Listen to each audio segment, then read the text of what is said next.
Hey class, Mrs. Anderson here. Hope you're doing well. I'm sitting outside recording this video. It's like 60 degrees. It's beautiful. Hopefully you're getting outside too. My allergies are bad out here, but all right. So 11.1a right triangle trig. This is actually the second time I'm going to record this because for some reason it did not save the first one that I did. So hopefully this will be better luck. All right. So you've already learned about three trig ratios in geometry: sine, cosine, and tangent. And remember that those come from a right triangle where we have a theta here. And we have sine is going to be the opposite. Ratio is opposite over hypotenuse.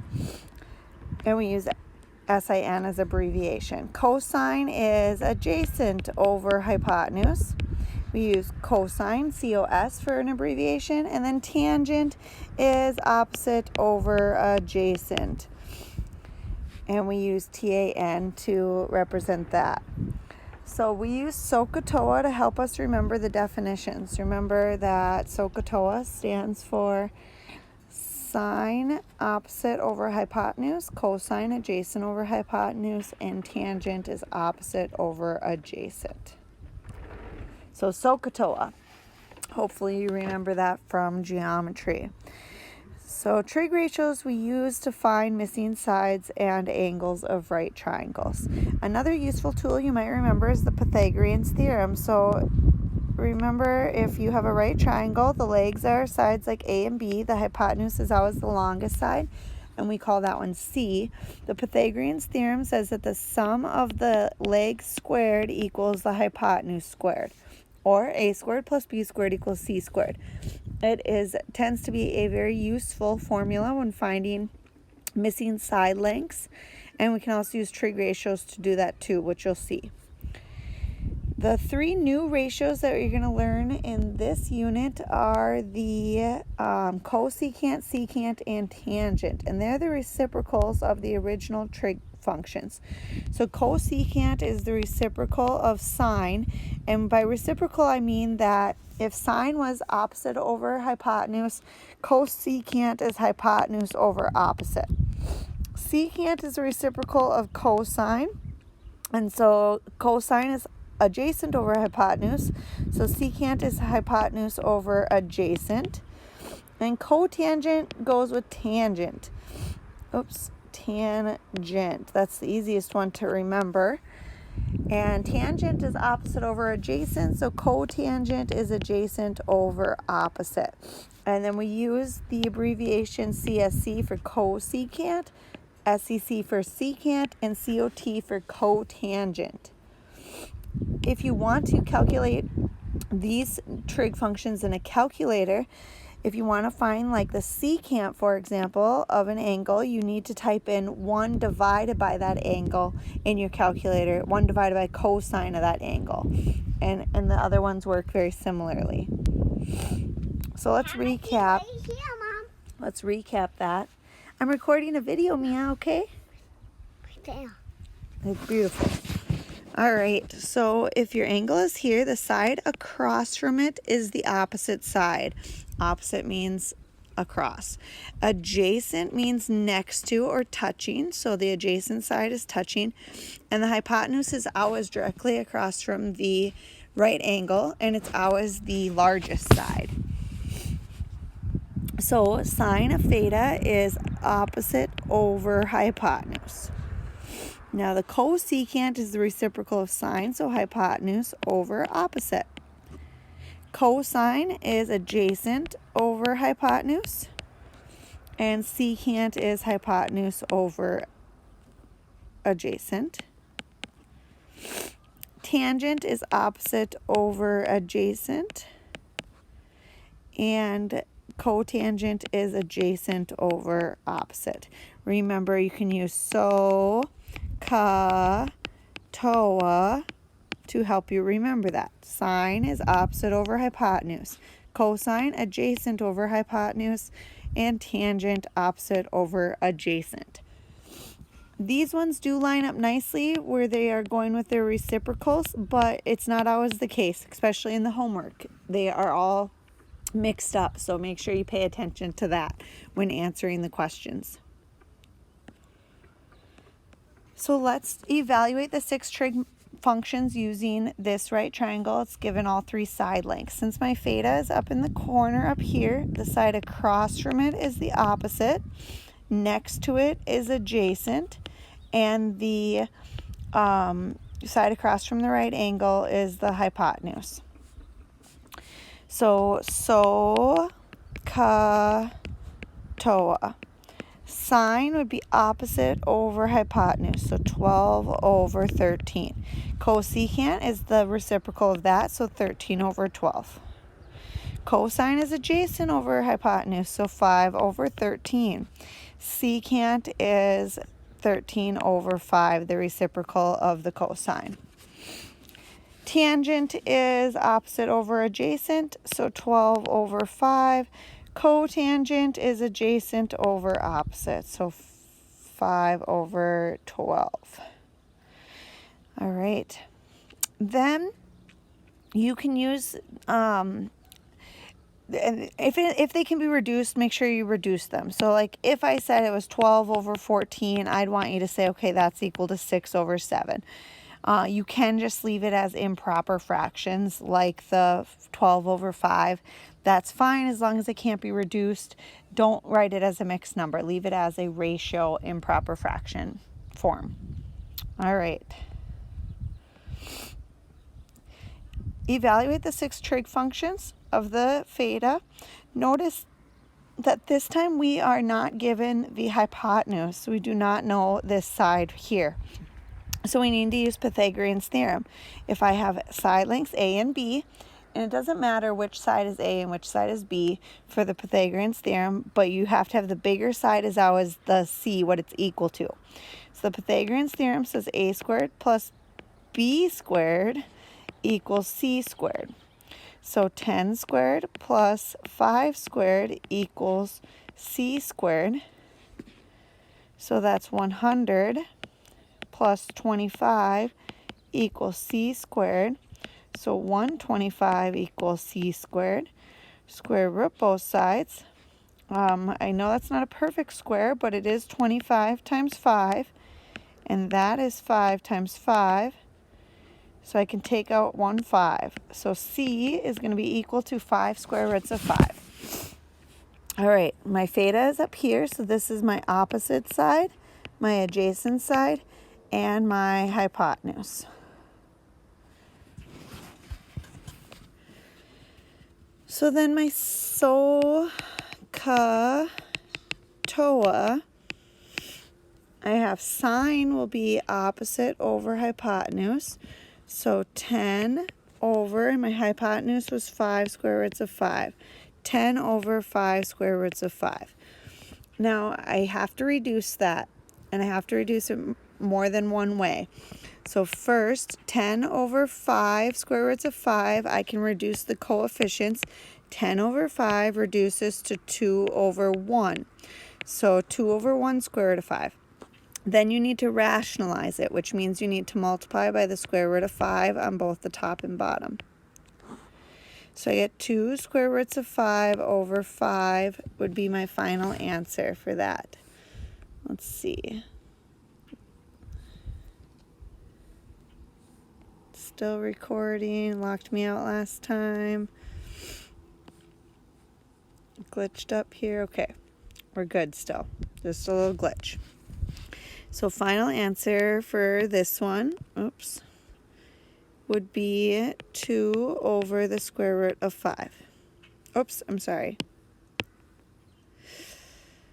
Multiply by the square root of 5 on both tops and bottoms to get 2 square roots of 5 over 5 as the final answer in radical form. Now the cosecant is the reciprocal of sine, so that's going to be hypotenuse over opposite, which you can reduce. 5 over 10 is 1 square root of 5 over 2. And then you don't have to rationalize that one. Cosine is adjacent over hypotenuse. So 5 over 5 square roots of 5. You will need to reduce and rationalize this one. First, you can say that's 1 over the square root of 5 because 5 over 5 is 1. And then rationalize it by multiplying both the top and bottom by the square root of 5. So square root of 5 over 5 is the final answer for that one. The secant is a reciprocal, so 5 square roots of 5 over 5, and then that can be reduced to just the square root of 5 over 1, or the square root of 5, because 5 divided by 5 is 1. The coefficients on the outside there. Tangent is opposite over adjacent, so 10 over 5, which reduces to 2. Cotangent is 5 over 10, which reduces to 1/2.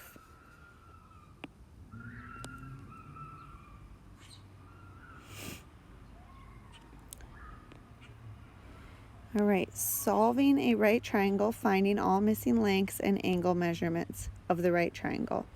So solving a triangle means I want to know all of the angle measures and all of the side lengths. So measure of angle A, I do not know. Measure of angle B is 62 degrees. Measure of angle C is 90 degrees. Remember, that's what that box means. So if you remember, all the angles in a triangle add up to 180 degrees. So if I take 180 and minus 62 and minus 90, I'll be left with 28 degrees, and that is what my angle A measurement is then. So step 1, find the angles. Then I want to find the missing side lengths. If I think about SOHCAHTOA and the angles that I have,